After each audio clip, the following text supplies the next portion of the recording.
बिना, और सजनी सोनी सोनी है भरतार के बिना। ओ नैया सुनी सुनी है, नैया सुनी सुनी है पतवार के बिना, और सजनी सुनी सुनी है भरतार के बिना, और सजनी सोनी सोनी है भरतार के बिना। और बताएं आप क्या क्या किसके बिना सुना है? परीक्षित महाराज ध्यान दें। ससुराल बिना साली के, कान बिन बाली के, और कीर्तन बिन काली के, लागे सुनो सुनो है जी, लागे सुनो सुनो है जी, लागे सुनो सुनो है, लागे सुनो सुनो है जी, लागे सुनो सुनो है। ससुराल में साली न हो तो अच्छा नहीं लगता।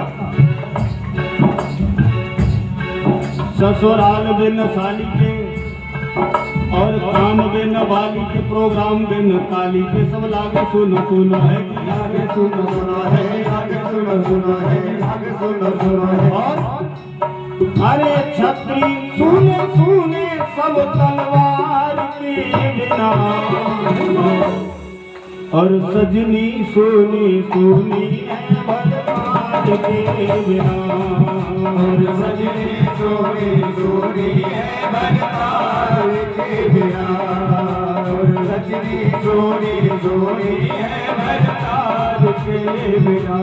ओ नैया सुनी सुनी है, नैया सुनी सुनी है पतवार के बिना, और सजनी सोनी सोनी है भरतार के बिना, और सजनी सोनी सोनी है भरतार के बिना, और सजनी सोनी सोनी है भरतार के बिना, और सजनी सोनी सोनी है भरतार के बिना।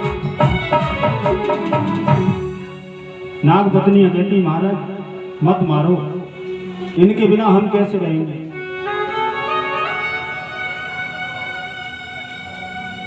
आप तो करुणा निधान है, करुणा के सागर है, हम पर दया करो, हमारे पति को छोड़ दो, मत मारो। कहा तो ले आओ, कमल की पुष्प ले आओ, और हमारी गेंदें तो जा रहे हैं।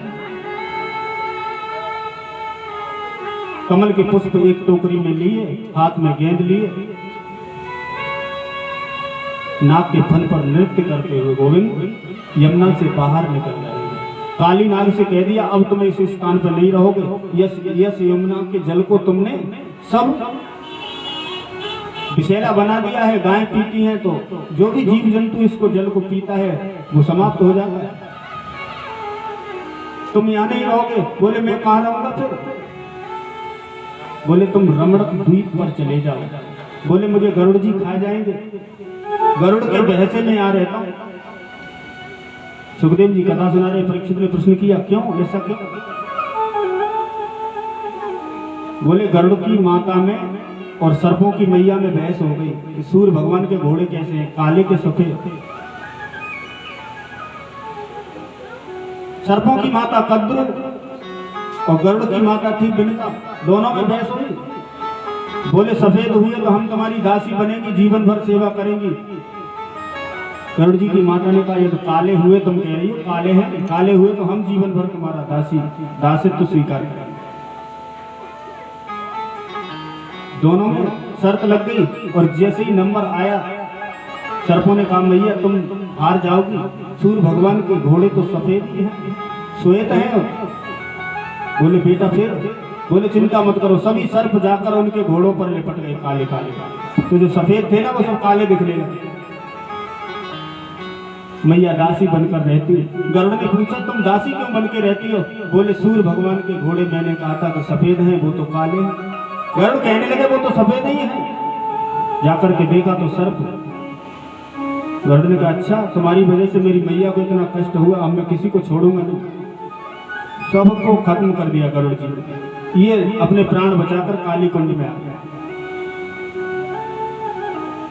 परीक्षित ने कहा तो यहाँ आके मार देते, इसमें क्या था?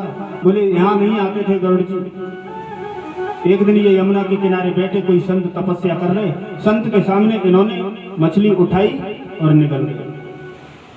संत ने कहा मैं तपस्या कर रहा हूँ, तुम मेरे सामने एक जीव की हत्या करके मैं श्राप देता हूँ, जब तुम यहाँ आओगे तो मर जाओगे। इसी भय से गरुड़ जी नहीं जाते थे वहां पर, और काली नाग अपने प्राण बचाकर आनंद से रहता था वहां।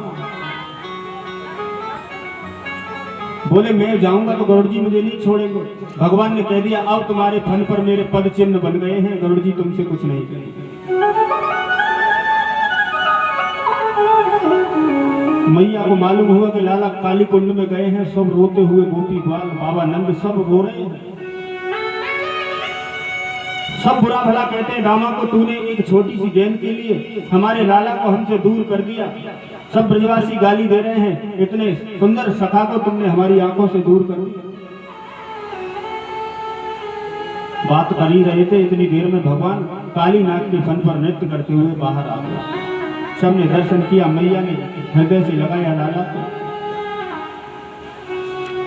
कहा बेटा ऐसे काम मत किया करो, मेरी तो जान निकल गई थी, तुम नहीं लौट के आते तो मैं भी इसी जल में डूबकर मर जाती, घर वापस नहीं जाती। बोले मैया कुछ नहीं होगा, ये लो बाबा को दिए कमल के पुष्प भेज दो कंस के यहाँ पर, और बोल दामा को दे दी वो गेंद, ये लो। सभी लोग हंसी खुशी से घर के लिए वापस आए।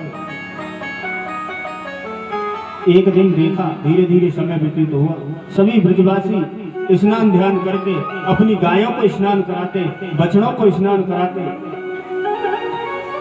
स्नान करके सुंदर वस्त्र धारण किए। कभी भगवान जागे तो देखा मैया ने पूरे घर में लेपन किया, गाय के गोबर से चौक पूरे, केले के खंबे इत्यादि लगाए, बड़ी सुंदर सजावट की। मैया से पूछा लाला ने, मैया ये क्या हो रहा है? सभी ब्रजवासी ये नए नए वस्त्र धारण करके कहां जा रहे हैं? सब लोग अपनी गाय बछड़ों को क्यों नहला रहे हैं?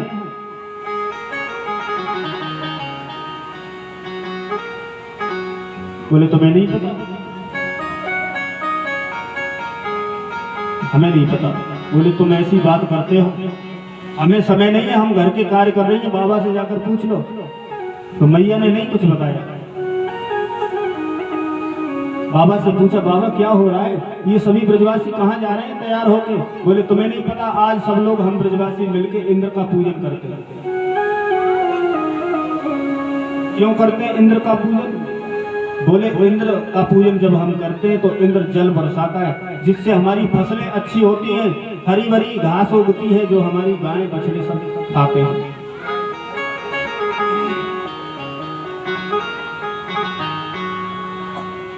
भगवान ने कहा अच्छा पूजा करते तब इंद्र जल बरसाता है। अरे बाबा तुम कितने भोले हो, इंद्र का तो काम ही जल बरसाना है, हम पूजा करें या न करें, वो तो हमारी सेवा के लिए बैठा है ऊपर, उसका काम है, उसका विभाग है, हम पूजा करेंगे तभी जल बरसाएगा, ऐसा कुछ नहीं।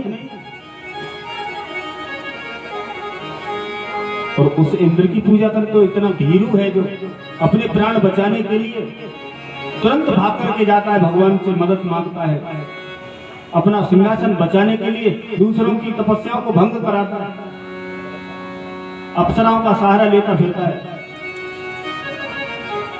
भगवान कहते हैं अच्छा, और उस इंद्र का आप पूजन करना चाहते हो, ये गलत बात है। अरे पूजन तो उसका करो जो हमें कुछ देता हो। भगवान कहते हैं दिलाओ तो धन धान्य हमें,